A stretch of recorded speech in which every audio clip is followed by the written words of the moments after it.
Nous sommes un grand groupe. On n'a pas encore décidé de celui qui sera candidat. Mais il y a des potentiels candidats qui sont là.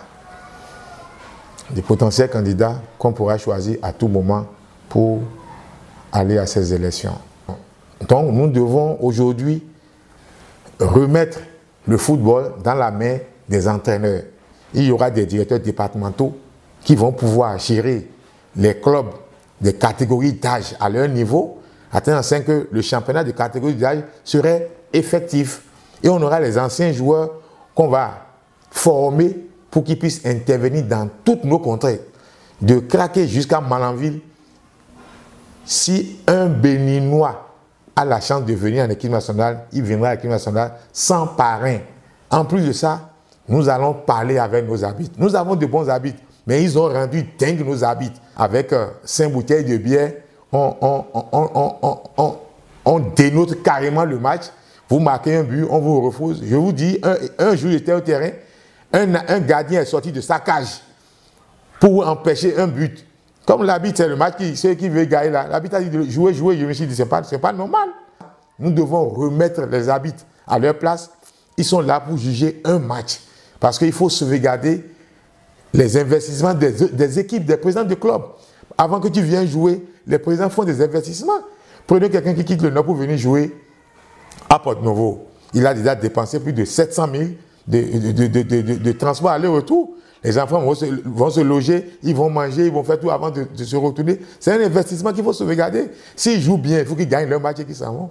Avoir une équipe minime, c'est-à-dire des enfants de 10 ans, qu'on pourra commencer par suivre régulièrement jusqu'à ce que... Parce que faut pas se leurrer. Les joueurs qui jouent, qui animent leur championnat, quand tu vas au terrain en tant qu'ancien joueur, il y a des choses qui leur manquent.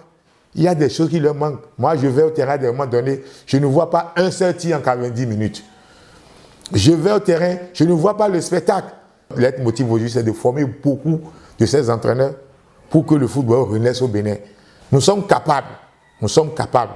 Vous voyez, quand vous quittez le Cameroun, vous allez au Nigeria, on saute le Bénin, on va au Togo, on va au Ghana, on va en Côte d'Ivoire, et puis ainsi de suite. Tous ceux-là ont déjà fait la Coupe du Monde, sauf le Bénin. On a fait quoi à Dieu? Oh, nos chances de gagner, c'est-à-dire aujourd'hui, beaucoup sont mécontents de la gestion de M. Anjorin. Parce qu'il a fait du mal à beaucoup de gens. Il a fait du mal. Tu vas à un championnat pour jouer, tu ne peux pas les enfants. Tu arrives sur le terrain, c'est-à-dire c'est à 20 minutes du match qu'on appelle l'arbitre pour dire il faut faire perdre le match à telle personne. Et vous êtes là, vous êtes impuissant. Parce que dans le temps, c'est quelqu'un qui était soutenu par les institutions fêtières et puis on ne comprenait rien. Bon, aujourd'hui maintenant, ce n'est plus une lettre qui va venir de la FIFA ou de la CAF vous dire c'est la seule liste là qu'il faut aller voter. Non. Aujourd'hui, il est certes en avance sur nous, mais nous avons beaucoup qui ne sont pas contents de cette gestion et qui sont avec nous. Nous profitons de cette occasion pour demander, d'ailleurs même, le chef de l'État, le président Patrice Talon l'a dit dans son PAG, qu'il veut mettre assez d'argent pour que son football se développe. C'est son souhait.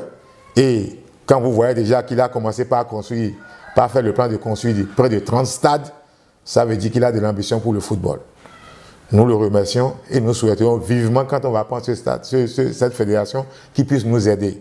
Nous allons demander également aux partenaires, sincèrement, nous allons demander aux partenaires de nous aider parce que l'État n'a pas tout fait. Nous avons un projet gigantesque. Les entraîneurs qui vont intervenir dans la gestion technique, c'est un coût. Quand nous avons fait l'estimation, c'est à près de 900 millions par an. Les entraîneurs vont prendre leur salaire. Les entraîneurs au niveau des équipes nationales vont prendre leur salaire. Et nous demandons à tous ceux-là de nous faire confiance. Ils vont d'ailleurs constater parce que nous, on veut faire le travail réel. Il ne s'agit pas de mettre l'argent du football dans la poche et dire qu'on est en train de faire du football. Nous sommes réellement, c'est une révolution que nous avons amenée. Sincèrement, c'est une révolution qui nous comprenne que nous avons besoin de tout le monde.